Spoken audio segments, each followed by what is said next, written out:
All right, check. All right, I think I can see the mic levels. Hopefully we don't run into what we ran into yesterday. That's how photography and videography is.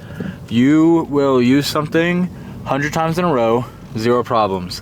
And then the one time it has a problem, it is a huge problem, and then you will never forget about that, and you will never run into that problem again. It's kind of like that with lifting weights as well. You know, you squat wrong 100 times in a row, and then one day you accidentally do the right thing, and then all of a sudden you're like, wow, I felt that in a way I've never felt that, and I will never go back to doing it how I was doing it. And that, for me, recently is squats. Specifically, high bar squats. I've never high bar squatted, and now getting, what is it? I started getting good at squats, and that started by working on my mobility and flexibility. When I let myself get not mobile and I was doing it in my hips and everything like that. Now it's in my ankles, and we're chasing that 13-year-old girl Chinese squat where you can pick a quarter up off the ground with your butt. Anyways, I'm a minute into this episode. We're not even talking about anything yet. It's rest day, no gym today, so it's just car talk, which I'm fine with, I'm okay with. I was hoping to do a grocery haul, but alas, that's not happening today. I'll probably do it over the weekdays someday, and then I'll just post 2 videos that day. No biggie. If I have to do a GNC haul, I can either do that on my rest day or the same way. But I want to say one thing, and then we'll cover the topic that I covered yesterday in the meantime. And hopefully I got some new subscribers. I had somebody comment and say that he follows bodybuilding, doesn't pay a ton of attention to powerlifting, but is liking my videos and is excited to learn more. So this is dedicated to you. Like, that's fantastic. I love that. But we're gonna talk about whether or not lifting weights as a beginner is dangerous or safe, and whether or not you should lift light or heavy. But before we do that, I just want to say that I left Panda Express, and I guess, like, as a bodybuilder, as a powerlifter, getting really locked in, dialed into the gym, you know, there's 3 aspects you really want to lock in on, and that's training, and then that's rest, recovery, fatigue management. That all falls under the same category, and then nutrition. And some people think that nutrition's 80% of things, or that training's 60% of things, or you know, they put things in percentages, but the honest truth is there's no percentages to it. It's literally, think about them as pillars to a building. If one pillar is crumbling, the building's coming down. You know, if you're training hard and you're resting a lot, but you're eating like shit, you're not going to get to your goals.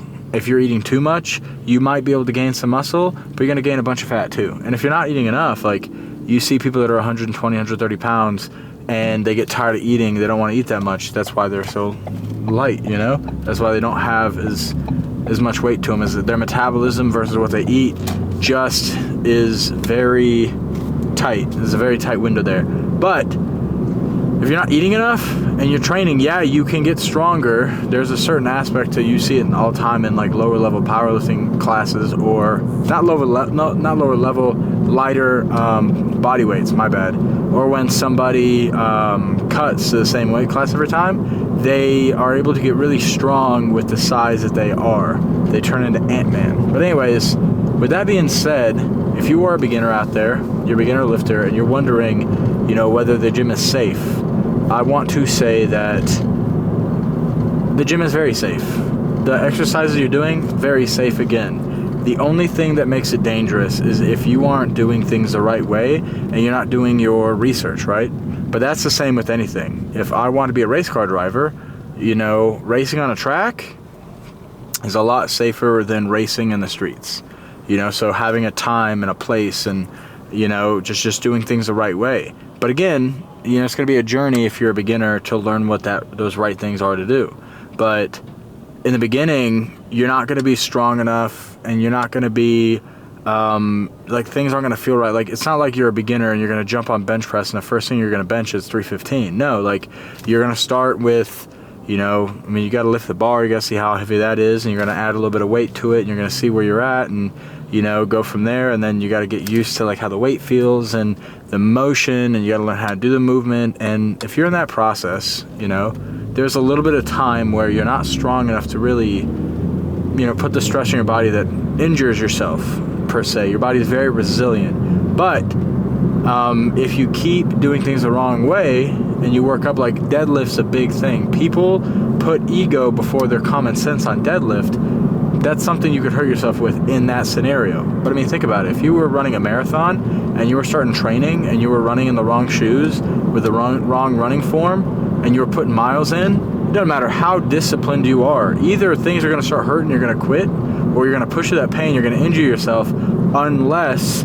you change those things. So it's like running, there's no weights, there's nothing involved. It's just any repetitive movement. It's the same as your car, right? There's 3 aspects of lifting you want to master. You want to master being able to warm up, being able to lift, and you want to master the flexibility and mobility. Like yeah, you want to get strong, but you need to be flexible and mobile enough to be able to do full ranges of motions. I see people that bench sometimes and they'll come down, they won't touch their chest because they want to keep the constant tension, they want to do all that. But you can use dumbbells, you can use cables, but the full range of motion is what's really going to help you there. I see people doing bench press like this, and I'm like, man, there's not like a specific reason to be doing all that. Especially, there's not a scenario that I can think of where doing partial reps are going to help you out more than doing the full damn rep. So it's very safe, but it's just a process, just like anything. So if you're having trouble in that process, and you are in that process, go find somebody in the gym, who's bigger and stronger than you are, and ask for help, because people in the gym are so supportive and they're usually so quick to help. And I even do that all the time. Like, hey, I'm deadlifting. Am I pulling slack? Does this deadlift look good? Is my chest up when I'm pulling it up? Or you know what I mean? Like, are my feet pushing out? Or my heels popping up? Like, sometimes in an exercise where things don't feel right, or, it's going to be repetition. Like, I'm still in the point where with low bar, I can squat. I don't have to see myself to do low bar. But with deadlift and high bar squat, I kind of look in the mirror and I look back on the camera because I need to be able to see visually these cues, because they're not ingrained to the point where I can just know where my body's at and know that I'm doing the movement the correct way, if that makes sense. I just need a little bit more repetition, and repetition is your friend. I mean, that you're going to go through and you're going to do multiple repetitions, whether it's 10 or 12 or 6 or 8, and you're going to do that over and over and over. And so if you are new to the gym, the best piece of advice I can give you, and the best thing I can tell you, is if you're trying to focus on something, focus on being consistent. It don't matter if you're doing the best workouts in the world. If you're on and off, you're just going to be banging your head off the wall, and there's going to be a lot of lessons you're going to have to learn the hard way. And then the second thing is, every time you go to the gym, I know not every day is going to feel amazing. You're not going to want to be there every time, but just find one thing to improve upon and one thing to make better. And that might just be, hey, today we're monitoring the time between sets that we're resting to make sure that it's 2 or 3 minutes instead of 10. It might be today we're really working through a warm-up set or our warm-up routine to make sure that we really get our shoulders opened up so we don't hurt them. Or it might just be, hey, for the next 3 weeks, every time I squat, I'm really going to do these mobility stretches to make sure that I'm hitting full depth and I'm hitting everywhere I need to go. It's amazing the difference between, how do I say this? The difference between being top 3 in a certain weight class in powerlifting and being toward the bottom isn't as big as you would think. The top powerlifters you see are only at the top because they do some very specific things very well. And those specific things aren't, people aren't just born with the ability to, okay, I don't want to say that. People are born with the ability to do a lot of things, but you don't come out of the womb knowing how to low bar squat. So these people are able to tackle a challenge, and they're able to persevere through that challenge until they're able to perfect it, right? Squat hurts, squat sucks, squat is tough, and it's the maker of men. I mean, bench is like that too, but because we're men and we have egos, and we want to go against each other, we'll overcome that a lot better than with squat. But with squat, there's so many more muscles to think about, and with even deadlift, there's just so many more muscles than bench. Like bench, if you're doing it the powerlifting way, you have your back, your shoulders, your chest, your abs, even your legs are in it because you're using leg drive. And if you're doing bench press the correct way, you'll have some degree of all that in everything anyways. But if you're doing it like the bodybuilder way, you won't really be putting pressure on your foot, and you will be just trying to use your chest. You know, a lot of people use Smith machine or do stuff like that to isolate, which is fine. You know, I'm not saying that you have to be a power lifter or a bodybuilder or anything. I mean, if you want to go to the gym 2 or 3 times a week and go run a few miles to be healthy, mazel tov. Like, I love it. And if you're sitting there and you're like, I do want to be a competitive power lifter, then, man, I welcome that too. Take the next year and get yourself to a position where I can see you on the platform. I would love nothing more. That would honestly be amazing. Can you imagine that, like, superhero villain arc where I'm powerlifting and somebody wants to be strong and they see me hit a weight that they haven't hit and they just make it their mission in life to just, that would be absolutely insane. But I'd welcome the competition. I'd welcome the challenge. They're gonna pull this clip back and show it to me. That'd be hilarious. Also, I do want to say, there's questions that I've gotten to, and I addressed this yesterday, but people ask me, they're like, should I lift heavy or should I lift light? And the answer I have for that is, you know, there's a time and a place for both of those. I squat, bench, and deadlift multiple times in the week. And so there's a primary day where I'm going heavy and I'm going uncomfortable. And then there's a secondary day where I'm still challenging myself, but it is a lot lighter. And then you have sets where you're using, you know, everything you got to get through the set, you know, for, say you're doing leg press and, you know, you're doing it this time, you're doing it for 10 reps all out. And then the next time you're doing light squeezing sets, right? So there's that kind of aspect to it. But no matter what, you want it to be a challenge. There's just some of that mental challenge where you're like, hey, I have to adapt and overcome the fact that this feels heavy. And then there'll be those times where you're like, okay, now this time I'm gonna go lighter, but we're gonna challenge ourselves and we're gonna focus on full range of motion. We're gonna focus on squeezing. We're gonna focus on mind-muscle connection and really feeling the muscle. That's a big deal. I mean, I feel like I've neglected a lot of back training in the sense that, like, it felt good and I was throwing weights around and things were good, but I just felt like I was missing out because I wasn't as connected to my back. I wasn't trying to touch my elbows together. I wasn't trying to pull with my elbows instead of my hands. I wasn't trying to do these things. So that made, for me lately, has made all the difference. And so, you know, that's what I'll say about that. But if you're on the fence and you're like, I really don't know whether I should be training light or heavy, I mean, training light is a really good thing to think about when you are doing warm-up sets. And it's a really good thing to think about when you're new to the gym. If you're new, or if you're trying a new motion, or you're trying to figure something out, train light. Be in control and make sure you're doing things the right way. And then build on it. The goal is to get toward heavy lifting. But there's also some scenarios where if you're training rear delt, if you just keep going down the stack, you might have the ability to get something like, you might be able to get, this is a problem I had.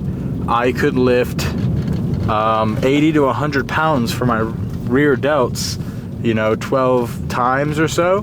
But because I was doing heavier weights, my traps and other parts of my body were actually kicking in.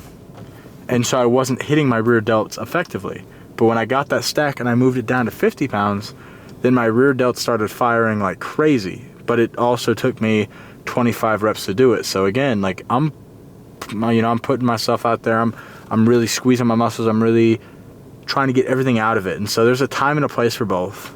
But generally speaking, in order to grow your body and in order to get yourself stronger or bigger or, you know, shredded, like people think that if they're going to lose weight, they have to stop lifting heavy. No, if you're working on losing weight, lifting heavy is one of the best things for you. You're going to retain the muscle mass you have.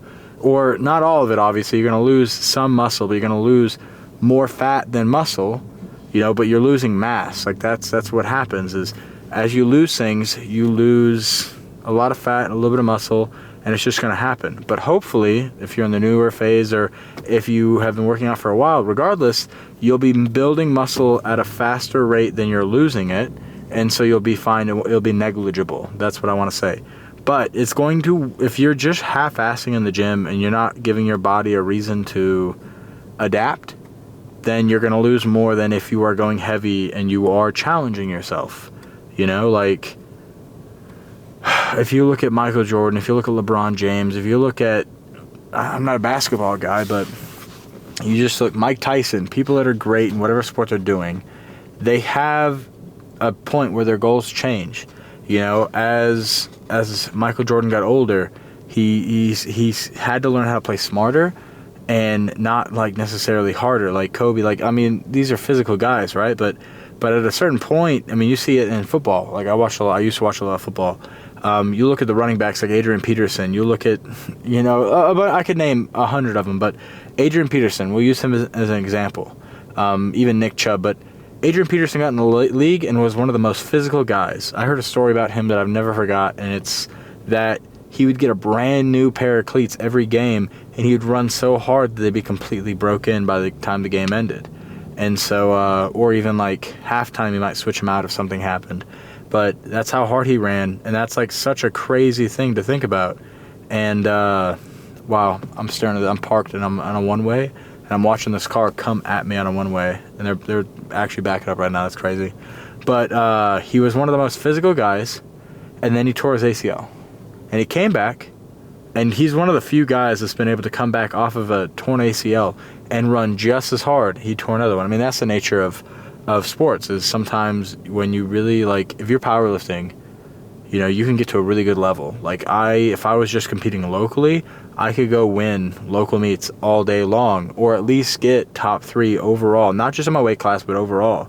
But that's just because I've gotten to a level that's higher. Like, think about powerlifting like this. Local meets are like when you were playing high school sports. State meets are like college, and then like national meets are like the NFL. Like, it's a professional level. So to do well at the local meet, you don't need to take as many risks or sacrifice as much. But then you move up, and all of a sudden now you go to like regional states, stuff like that, and now it's a different level, and you get a different caliber of people. It also depends on the state. You know, Georgia's a huge powerlifting state. So is Texas. Tennessee, not so much. And that's why I'm trying to be the face of Tennessee powerlifting. Like, I would like to put, I mean, Tennessee's on the map, but I'd like to put Tennessee powerlifting on the map for Tennessee.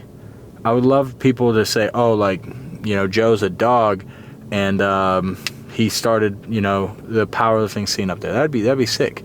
Get some powerlifting gyms up here and get it going, because I think people think of powerlifting and they think of people that are just fat and out of shape and lazy, and, you know, that's not me. I want to be able to challenge that. Like, I ran a marathon in March. I've ran, you know, 4 Spartan races, and I've done all these things. I mean, I'm 246 pounds as of today, and I can crank out probably 15 or so pull-ups body weight. I mean, I did 10 on a second set when I was exhausted yesterday after doing an initial set, and I'm building up. I can do handstand push-ups. I can do like all sorts of stuff, right?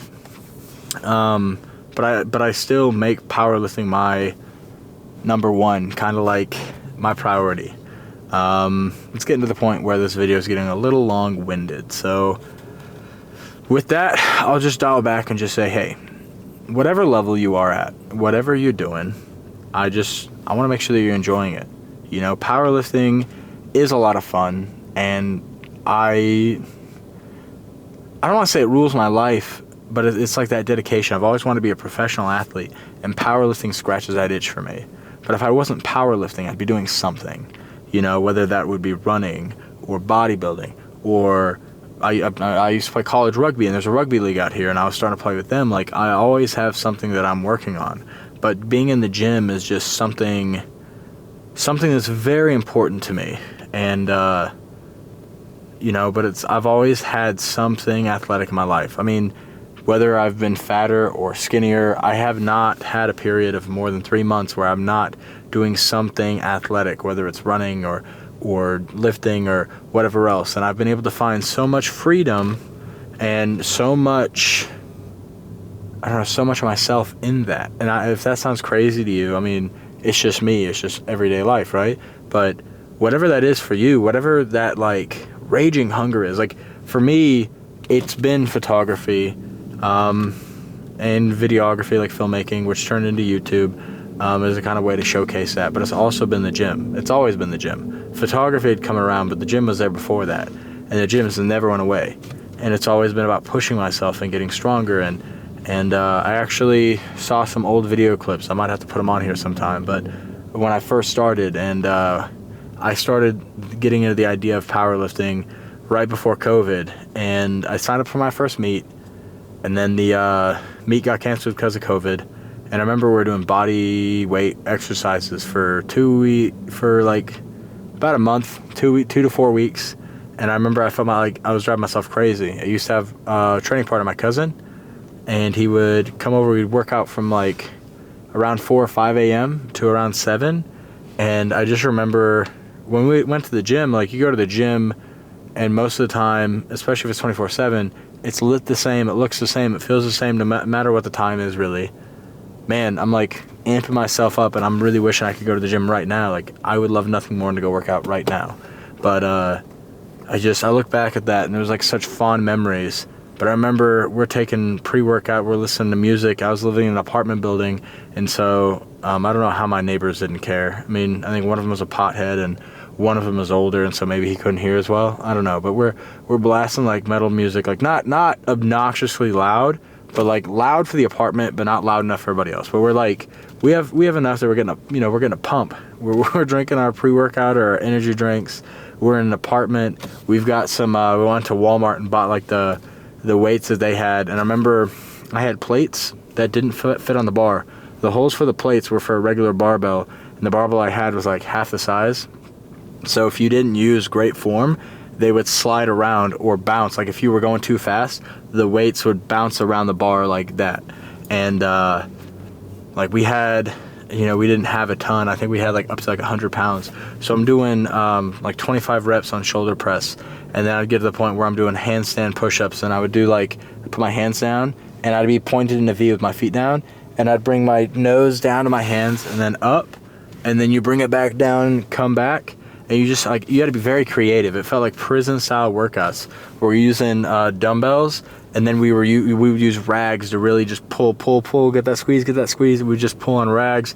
We were doing rows. We were doing bodyweight rows on the stairs outside. I remember I had 2 stools I got from Walmart that I was doing tricep dips on, and man, it was just a different time. It was just literally the epitome of like, everybody was doing like their stretches, their yoga, their home workouts like that, and we're doing like the closest to bodyweight old school like powerlifting that we could get. And it was just really funny, and it was just like, I look back, I'm looking at the videos and stuff, and it was amazing. And then I worked at GNC at the time, so we actually had some people in the gym community get together, get a storage unit, and get some gym equipment. And hold on, I'll pull this up for y'all. I just want you to see this because it's actually insane. I don't know if you can see that, but that's the storage unit actually. So it's like a rental storage unit, and you've got this little seat with a preacher curl, and you can do like little leg extensions, and we had a squat and everything like that. And it was literally do what you can with what you have. Stop making excuses. I remember we had heavy compound movements. I think there was like a cable there, so you could do lat pull downs and you could do all that, and it was just, man, on one hand, it was just a ton of fun doing that and learning how to get through to like where I'm at now. Because getting back to the gym, I just had so much more like, I've always had respect for the gym, but it just made the gym so much better for me. And then it just really like cut the excuses away. Like when you're sitting there and you're trying to say like, I don't want to go to the gym. Sorry, I'm like doing something. When you're like saying, I don't want to go to the gym, and you're trying to avoid it, that tune switches and changes real fast when all of a sudden you can't go. So it just kind of goes to show us how privileged we are. Anyways, with that being said, we're at the about 25 minutes in. I'm just going to cut it there. I would love, if you want to see more story times, let me know. I'd love to do these. And then I also have a bunch of stuff that I filmed and never put out. Like, I vlogged my entire time at the Tennessee State Championships. I vlogged my entire time for, like, nationals and stuff like that. And so, if there's anything you want to see, like, you know, I can either put that video out or I can commentate on it or something like that. Anyways, you get one of these. I'll see you tomorrow. We got SSB squat to look forward to. And we're just going to murder our hamstrings best we can. Some leg extensions.